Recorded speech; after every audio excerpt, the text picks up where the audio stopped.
I'm Grace Cowell. And I'm Grace Curtis. And you're watching G2 News. Lights. Camera.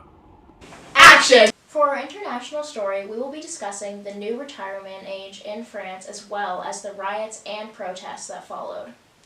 French President Emmanuel Macron recently proposed raising the retirement age from 62 to 64 in hopes of combating the decline in the French economy.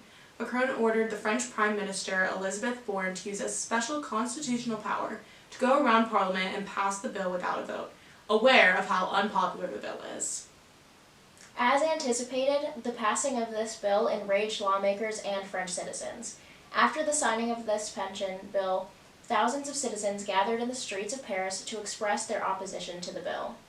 Quote, "This retirement reform is brutal, unjust, and unjustified for the world of workers," end quote, says a French citizen. The protesters gathered in thousands and burned mounds of trash in the streets. These protests quickly turned into riots, resulting in police action involving tear gas and violence. At least 120 protesters were detained in a single night of protesting. In the past weeks, garbage workers, transportation workers, and many other citizens went on strike. Without garbage workers, the streets of Paris are quickly piling up with thousands of pounds of trash, while flights and train rides have been delayed or canceled due to the lack of workers and protesters on the train tracks. Protests have become larger and more motivated as the days progressed, taking place in cities such as Marseille, Lyon, Bescanon, Rennes, and Arles. One night, protesters showed up to march through the streets, but the protests turned violent as the Bordeaux City Hall was set ablaze and protesters clashed with police. Despite the unrest throughout the country, Macron is standing by the pension reform. Macron argues that the reform is necessary to keep the pension system from diving into deficit. In the next coming weeks, a no-confidence motion will either succeed or fail, which will determine if the pension bill will be officially adopted. Over the past few weeks, both the NCAA Division I men's and women's March Madness basketball tournaments have been progressing. Both tournaments start with 68 teams who progress through 7 rounds of single elimination games to determine the title winner.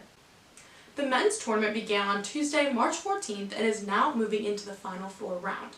On Saturday, April 1st, San Diego State University will play Florida Atlantic University, while the University of Miami will play the University of Connecticut. SDSU is entering the Final Four after defeating the number 1 seed Alabama in an upset during the Sweet 16 round. After that game, they became the first Mountain West school to advance to the Elite Eight, where they then defeated Creighton. The men's championship game will be played on Monday, April 3rd. The women's tournament began on Wednesday, March 15th, with the Final Four round starting March 31st. In this round, Louisiana State University will be playing Virginia Tech, and the University of Iowa will be up against the University of South Carolina. Iowa progresses to the Final Four after player Caitlin Clark made history in their Elite Eight game against the University of Louisville. She became the first person in both the women's and men's NCAA tournament to have a 40-point triple-double, meaning she scored 41 points and had 10 rebounds and 12 assists. Following the Final Four, the women's NCAA National Championship game will be played on Sunday, April 2nd. In honor of the conclusion of Women's History Month, for our local portion, we will be talking about the newly inaugurated president of St. John's College in downtown Annapolis, Nora Demleitner.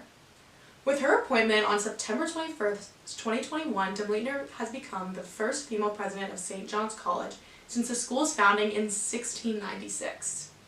While her appointment was made over a year ago, the inauguration was finally able to be held on Saturday, March 25th, after setbacks from COVID-19 and renovations.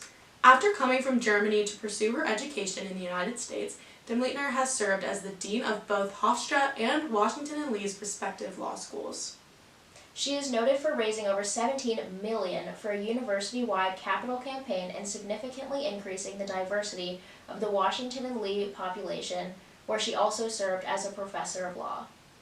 Now, as president of St. John's College, she hopes to further progress the school and continue to break barriers.